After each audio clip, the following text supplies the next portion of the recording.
Hey, my all sweethearts, welcome back to Stasia's channel. So finally, Be My Lover Season 2, Episode 4. कुहू और any एक romantic private moment को enjoy कर रही थी, but तभी उनके बेडरूम पर नॉक होती है और वो पर्सन और कोई नहीं, आकांक्षा होती है। और यहाँ पे आकांक्षा की एक सिग्नेचर लाइन होती है जो कि वो कुहू की ओर देखते हुए कहती है, no no no no no, मैं ऐसा नहीं कहूँगी कि कुहू अपने ड्रेस को वैसे ही रहने दो, कॉज मैं अभी यहाँ से चली जाऊँगी। बट नो, फिर वो एनी की ओर देखते हुए कहती है कि तुमने कोई न्यूज़ देखी? एनी नो कहती है। आकांक्षा कहती है ये न्यूज़ उन दोनों के लिए बहुत ही शॉकिंग होने वाली है। आकांक्षा टीवी ऑन करती है जहाँ पे हर एक न्यूज़ चैनल पर एक ही न्यूज़ कवर की जा रही थी। कैमरा के सामने और कोई नहीं, एनी की मॉम और मैक बैठा था और वो दोनों यही कन्फेस कर रहा था कि मैक और एनी की शादी होने वाला है और वो भी बहुत जल्द। तो एज आकांक्षा की बात के मुताबिक दोनों ही बहुत ज़्यादा शॉक्ड होती है। कुहू एनी की ओर देखती है और एनी टीवी की ओर देखते हुए लाउडली कहती है, what the hell is this? शादी और मैक से, और अभी बहुत जल्द, ये क्या बकवास है? आकांक्षा एनी के शोल्डर पे हाथ रखते हुए कहती है, डूड वो what the hell is this नहीं है, वो न्यूज़ है जो कि सच है। यू नो तुम्हारी और मैक की बहुत जल्दी शादी होने वाली है। एनी लाउडली कहती है, शट अप आकांक्षा, शादी माय फुट। फिर वो रिमोट से टीवी को ऑफ करते हुए कहती है, मैक मैं तुम्हें छोड़ूंगी नहीं, मैंने तुम्हें वार्न की थी ना। आकांक्षा कहती है, क्या फ़र्क पड़ता है, मैक के साथ कौन, तुम्हारी मॉम भी ऐड हो चुकी है। एनी और आकांक्षा दोनों ही टर्न करके कुहू की ओर देखती है। कुहू की फेस एकदम इमोशनल हो जाती है। एनी जल्दी से उसके पास जाकर कहती है, कुहू नो, रिलैक्स, मैं कोई शादी वादी नहीं कर रही हूँ, लिसन। ये कहते ही एनी अपनी नीज पर एंड उसके गालों को प्रेस करते हुए कहती है, लिसन, अगर मैं शादी करूँगी तो सिर्फ और सिर्फ तुमसे, cause you are my girlfriend, not just girlfriend, you are my love, my life line. Without you मैं कुछ नहीं सोच सकती, विदाउट को एनी की कोई वजूद भी नहीं है। हाँ, पहले एनी अकेले ही काफ़ी थी, बट नाउ मैं तुम्हारे सिवा कुछ सोच नहीं सकती कुहू। पहले मेरी लाइफ में क्या थी क्या नहीं थी I don't care, but now तुम मेरी लाइफ में आ चुके हो, तो मैं तुम्हें मेरी लाइफ से तुम्हें अलग नहीं कर सकती। ये कहते ही एनी अपनी गर्लफ्रेंड की फोrehead पर एक किस करती है। आकांक्षा स्माइल करते हुए कहती है, oh how cute moment. But any, ये तुम्हारे घर की व्यू नहीं है कि सब लोग बात कर रहे थे और तुम चले आए। ये न्यूज़ में फैल चुका है, दिस इज़ रियलिटी, तुम कैसे फेस करोगे अब ये सब। एनी फ्लोर से उठती है, अपने हाथ को ग्रैब करती है एंड एक बॉस एटीट्यूड के साथ कहती है, रियलिटी, व्हाट इज़ रियलिटी? जितना मुझे पता है रियलिटी वो है जो हम खुद तय करते हैं, जो हम ट्राई करते हैं, जो हम बनाते हैं, जो हम चाहते हैं, वही होती है हमारी असली रियलिटी। तो मेरी रियलिटी मैं खुद बनाऊंगी, मेरी रियलिटी कोई दूसरे लोग बनाएंगी, no that's not fair. Inakshi अपनी लाइफ अपने हाथों से बनाई है और उसकी रियलिटी वो खुद बनाएगी। और यहाँ पे इस मोमेंट पर, इस सिचुएशन पर एनी की जो एनर्जेटिक वाइब थी ना, ये देखकर उन दोनों की एकदम गूज़बम्स आ जाती है। अगले सीन में एनी की हाउस दिखा जाती है जहाँ पे बहुत सीरियस मीटिंग चल रही थी। नाउ आज एनी की हाउस पर मौजूद थी एनी की मॉम, एनी, कुहू, आकांक्षा, चेरी और स्पेशली एनी की डैड। सब लोगों की फेस एकदम सीरियस थी और होगी भी क्यों नहीं, टॉपिक है ही इतने सीरियस। उस साइलेंस को ब्रेक करके फर्स्ट एनी ही लाउडली कहती है, मैक, आई टोल्ड यू ना, मैं तुमसे शादी नहीं करने वाली हूँ। कुहू कुहू मेरी गर्लफ्रेंड है और मैं उसे बहुत लव करती हूँ। और तुम्हारे साथ शादी, तुम तो फ्रेंडशिप करने की भी लायक नहीं हो। आई टोल्ड यू ना, मैंने तुम्हें वार्न की थी, मेरे सामने मत आना। अगर मैं शादी करूँगी तो बस कुहू से। Shut up Meenakshi, just shut up. Any की मॉम ये लाउडली कहती है, मैं कब से सुने जा रही हूँ वो लड़की मेरी गर्लफ्रेंड है, मैं उससे ही शादी करूँगी। क्यों? हमारी सोसाइटी में अगर शादी होती है तो एक लड़का और एक लड़की के बीच, दो लड़की के बीच शादी नहीं होती है। हम लोग सोसाइटी के बीच में रहते हैं, बाहर नहीं कि तुम जो चाहे वो करोगे। एनी की मॉम को इतने गुस्से में देखकर कुहू धीरे से कहती है, आंटी आप प्लीज़ थोड़ी शांत हो जाइए। बट एनी की मॉम कुहू पर गुस्सा होकर लाउडली कहती है, तुम्हारी वजह से ये सब कुछ हो रही है। You just shut up, okay. कल आई एक लड़की, पता नहीं मेरी बेटी के ऊपर क्या मैजिक कर दिया है। तभी एनी लाउडली कहती है, मॉम प्लीज़, कोई मैजिक वैजिक नहीं किया है उसने। शी इज़ माई गर्लफ्रेंड, आप उससे ऐसे बात नहीं कर सकते। फिर वो अपने डैड की ओर देखते हुए कहती है, डैड आप कुछ बोलो ना, आप ऐसे खड़े। एनी की डैड धीरे से कहता है, बेटा तुम्हारी मॉम तो सच ही कह रहा है ना, हम लोग सोसाइटी के अंदर रहते हैं तो हमें ऐसा कोई काम करना ही नहीं चाहिए जो सोसाइटी से प्रॉब्लम हो सकती है। एनी बहुत गुस्से में एक गहरी सांस लेते हुए कहती है, सोसाइटी सोसाइटी रियलिटी क्या है ये सब कुछ? मैं समझ नहीं पा रही हूँ। मॉम डैड, ये मेरी लाइफ है, दिस इज़ माई लाइफ। मुझे क्या करना है, किससे शादी करनी है, किससे लव करनी है, ये मेरी मैटर है। इसमें सोसाइटी कहाँ से आ रही है? मेरी लाइफ को मुझे खुद जीनी होगी, सोसाइटी आकर मेरी लाइफ नहीं जिएगी। एनी की मॉम कहती है, बट मीनाक्षी तुम सोसाइटी के बीच ही रहते हो, कोई जंगल पे नहीं। और अगर तुम्हें शादी करनी ही है तो मैक के साथ करो ना, उसके पास बहुत कुछ है। और इस लड़की के पास क्या है? इसके पास शादी उससे करो जो तुमसे बड़े है, जो तुम्हें प्रोटेक्ट करेगा, जो तुम्हारी केयर करेगा। ना ही इस पिद्दी सी लड़की को, ना तुम्हारी केयर करेगी और ना ही तुम्हारी प्रोटेक्ट। तुम एक लड़की हो, पूरी लाइफ तुम अकेले फाइट नहीं कर सकते। हर एक लड़की की लाइफ में एक लड़का होना चाहिए जो उसे हर तरफ से प्रोटेक्ट करे। और ये तुम्हें प्रोटेक्ट करेगी। कोई मुसीबत आएगी तो पहले उसकी ही हालत ख़राब हो जाएगी, तुम्हारी प्रोटेक्ट तो बाद में करेगी।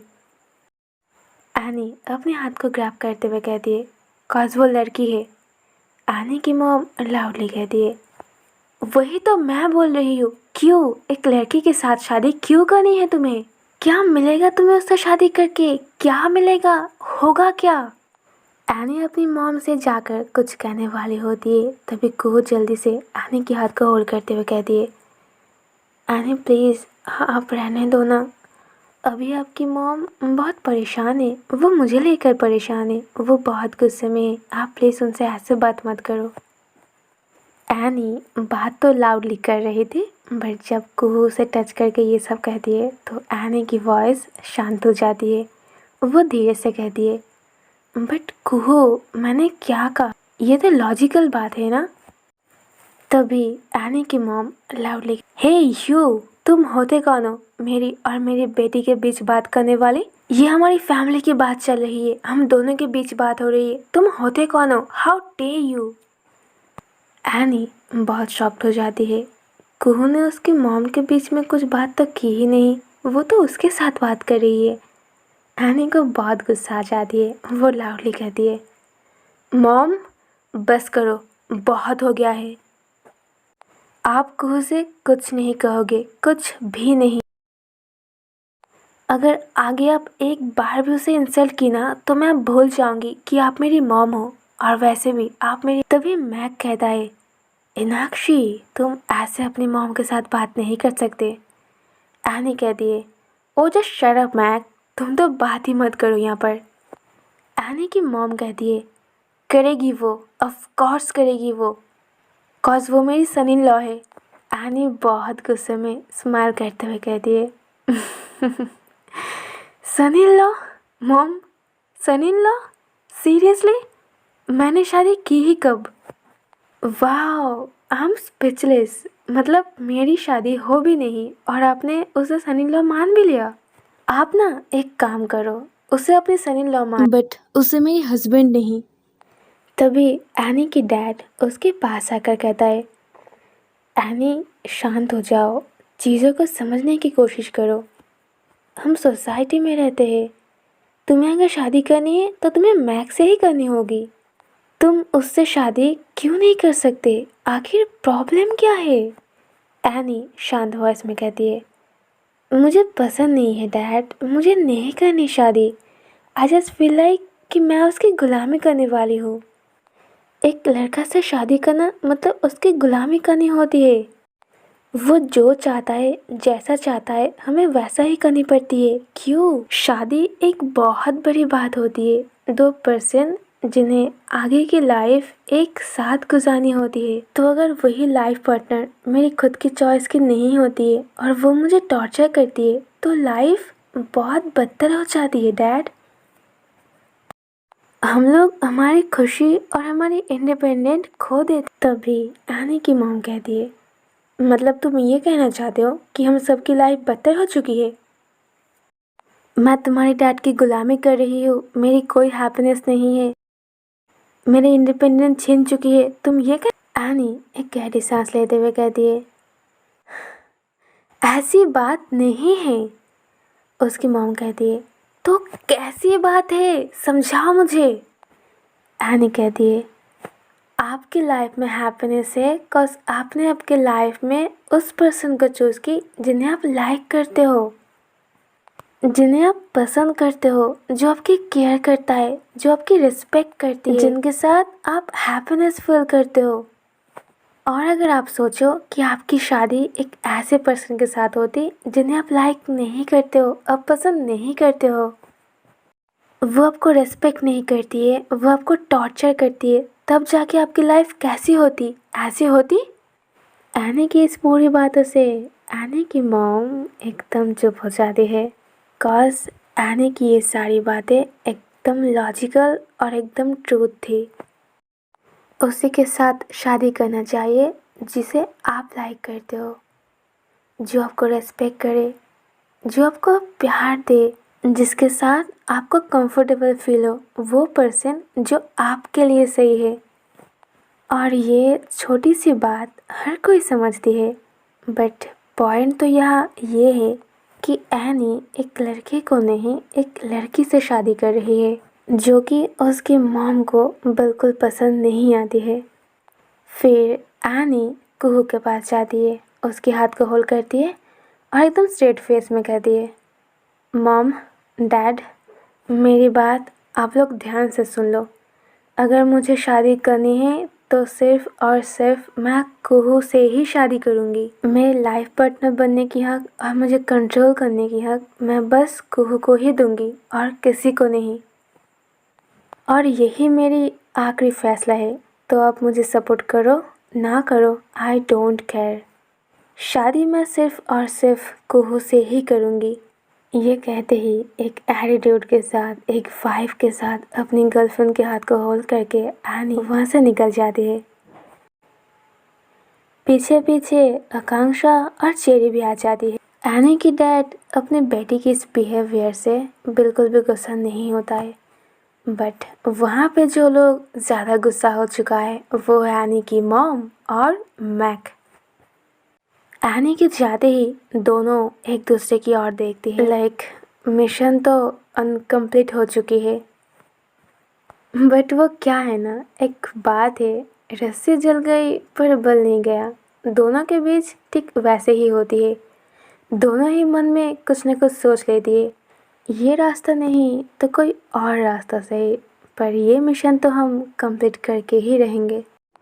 अगले सीन में चारों ही पार्किंग प्लॉट पर, वहाँ पे आकांक्षा कहती है, एनी, आई थिंक तुम्हारी मॉम की जगह कोई भी होती तो वो ऐसे ही रिएक्ट करती और उनकी सोच ऐसे। ये बात तो एकदम सही है। हम लोग सोसाइटी पे रहते हैं और ये चीज़ सोसाइटी के खिलाफ कहती है। क्या आकांक्षा, एटलीस्ट तुम तो ऐसे बात मत करो। आई नो वो जो बात कर रही है वो सही है, बट दिस वे वो रॉन्ग है। मैं कुहू से शादी कर रही हूँ, अगर प्रॉब्लम बस यही होती तो मैं मानती, बट प्रॉब्लम यहाँ ये नहीं है। प्रॉब्लम ये है कि मैं मैक से क्यों नहीं शादी कर रही हूँ। मैं कुहू से शादी करूँ इससे पहले वो मेरी मैक के साथ शादी करवाना चाहती है। आकांक्षा उसके शोल्डर पे हाथ रखते हुए कहती है, okay okay any my boss, cool down. I know कि सबकी दिमाग बहुत गर्म हो चुकी है, तो क्यों ना उस हॉट हेड को ठंडा करने के लिए कोई रेस्टोरेंट पे जाए। एनी एक एटीट्यूड के साथ अपने हाथ को ग्रैब करती है और अपनी आईज को रोल करती है। लाइक इस टाइम पे वो ऐसे कैसे बात कर सकती है। एनी तो पहले नहीं मान रही थी, बट कुहू की मनाने से वो मान जाती है और वो एग्री करते हुए एक गहरी सांस लेते हुए कहती है, ओके तो फिर चलो वहाँ पे जाके बात करते हैं। अगले सीन में एनी और कुहू अपनी कार में होती है। कुहू नोटिस करती है एनी आज बहुत स्पीड से कार चला रही थी। कार को बार बार राइट लेफ्ट टर्न करती है और जगह जगह पे सडनली आकर ब्रेक मारती है। तभी कुहू बहुत परेशान होकर कहती है, एनी आप कैसे कार चला रहे हो, ऐसे तो एक्सीडेंट हो जाएगी। एनी गुस्से में कहती है, तो हो जाने दो, आई डोंट केयर। कुहू कहती है, ये आप कैसी बातें कर रहे हो एनी, अगर एक्सीडेंट हो जाएगी तो हम पूरी लाइफ एक साथ कैसे बिताएंगे, हैप्पी मेमोरीज एंजॉयफुल लाइफ कैसे जिएंगे। कुहू की बात सुनकर एनी अपनी कार को स्लो कर देती है। कुहू एनी की हाथ जो कि उसकी कार की स्टीयरिंग पे थी उसे होल्ड करते हुए कहती है, एनी लिसन ना, इतनी परेशान मत हो, सब कुछ ठीक हो जाएगी, और वैसे भी मैं ऑलवेज आपके साइड हूँ। आप जो भी फैसला लोगे मैं आपके साथ ही हूँ। मुझे नहीं पता, मुझे कोई आइडिया नहीं है हमारी डेस्टिनी हमें कहाँ तक लेके जाएगी, बट जो भी होगी जैसे भी होगी मैं उसे एक्सेप्ट करूँगी और मैं आपको कभी छोड़ के नहीं जाऊँगी, cause I love you. I really love what आगे क्या होने वाली है, अब क्या हो रही है, मैं ऑलवेज आपके साथ हूँ और आपके साथ ही रहूँगी। बट प्लीज़ आगे जो भी होगी जैसे भी होगी आप अपनी मॉम के साथ ऐसे बात मत कीजिए। मुझे बहुत हार्ड फील हो रही थी, लाइक मेरी वजह से आपकी और आपकी मॉम के बीच परेशानी आ गई। मेरी वजह से आप अपनी मॉम से फाइट कर रहे हो और वो मैं कैसे होने दे सकती हूँ। मैं चाहती हूँ कि सब कुछ ठीक हो जाए, हम दोनों एक साथ रहे और बाकी लोग भी हमें सपोर्ट करें। बस आप और मैं हैप्पी हूँ, आपकी फैमिली हमें सपोर्ट नहीं कर रही है। नो, मुझे ऐसा नहीं चाहिए। हमारे पास सब लोग होना चाहिए, सबकी प्यार, सबकी ब्लेसिंग्स चाहिए मुझे। कॉज मॉम डैड के ब्लेसिंग्स के बिना कोई हैप्पी नहीं होती है। जहाँ मॉम डैड नहीं है, उनकी प्यार नहीं है, उनकी ब्लेसिंग्स नहीं है, ये कैसी लाइफ है, ये लाइफ हो ही नहीं सकती है। कुहू की ये सारी बातें एनी को एकदम इमोशनल कर देती है। वो उसके हेड पर हाथ रख के उसकी हेयर को रब करते हुए कहती, ओके कुहू मैं समझ गई। माय लव, माय डेस्टिनी, तुम जो चाहते हो वही होगी, बस तुम मुझे कभी छोड़ के मत जाना, ओके। कुहू स्माइल करते हुए नोट करती है, और क्या, यही तो होती है लव, केयरिंग, बॉन्डिंग, अंडरस्टैंडिंग। चाहे कैसे भी दिन हो, कितने भी टफ सिचुएशन हमें हमारे पार्टनर के साथ कन्वर्सेशन करना चाहिए, खुद से ज़्यादा उनकी बातों को अंडरस्टैंड करना चाहिए और उनकी बातों को रिस्पेक्ट करना चाहिए। कॉज लव में बस मैं नहीं होती है, लव में हम होते हैं। अगर कोई सिचुएशन पे, कोई मोमेंट पर आप खुद से ज़्यादा अपनी पार्टनर को अहमियत दे रहे हो, उसी को आगे रख रहे हो, तो आप ये सोच लेना कि आप लव में हो। लव एक ऐसी फीलिंग्स है जो हमारे हेड को रिलैक्स करती है, जो हमें हैप्पी फीलिंग्स देती है, जो हमें आगे बढ़ने की ताकत देती है, जो हमें सबसे फाइट करने की, कितने भी मुश्किल चीज़ें आए, कितने भी टफ सिचुएशन आए, हम बहुत इजीली उस सिचुएशन को, उस टफ टाइम को पार कर सकते हैं अगर आपके पास लव हो तो। लव एक ऐसी फीलिंग्स है जो हमें अगेन सोचने के लिए मजबूर कर एंड हमें सब कुछ ठीक करने की ताकत दे देती है, इतनी ज़्यादा स्ट्रेंथ देती है कि हम हमें और हमारे पार्टनर को प्रोटेक्ट कर सके। लव जो हमें बुरे टाइम से उठकर हमें जीना सिखाती है, अगेन उसी वर्ल्ड को दिखाती है जो बहुत ब्यूटीफुल होती है उन्हें हमारी नज़रों से। सो माई ऑल स्वीट हार्ट्स, अगर आपके पास लव है तो आपके पास दुनिया के सब कुछ है, और अगर लव नहीं है तो ट्रस्ट मी, लाइफ तो है बट कोई जान नहीं है। Okay my all sweet hearts, तो यही थी बी माई लवर सीज़न 2 की ये एपिसोड। वेल, तो अब बी माई लवर के सीज़न 2 के नेक्स्ट एपिसोड में हमें रियल लाइफ दिखा जाएगी, जहाँ पे सिचुएशन बहुत इमोशनल हो जाएगी और उन दोनों को फाइट करनी होगी। ओके, सो देखते हैं नेक्स्ट एपिसोड में वो दोनों अपने अपने लव के लिए क्या क्या करती है। और तब तक के लिए अगर आपके पास लव है तो जाओ उसके साथ टाइम स्पेंड करो, उसे केयर करो, उसे प्रोटेक्ट करो, उसकी हर एक फीलिंग्स को समझो एंड मोस्ट इम्पॉर्टेंट उसकी रिस्पेक्ट करो। कॉज अगर आपकी लाइफ में आपकी ट्रू लव चली गई ना तो बाय गॉड वो कभी लौट के नहीं आएगी। तो खुद की केयर करो, उसकी केयर करो। Love you, bye bye.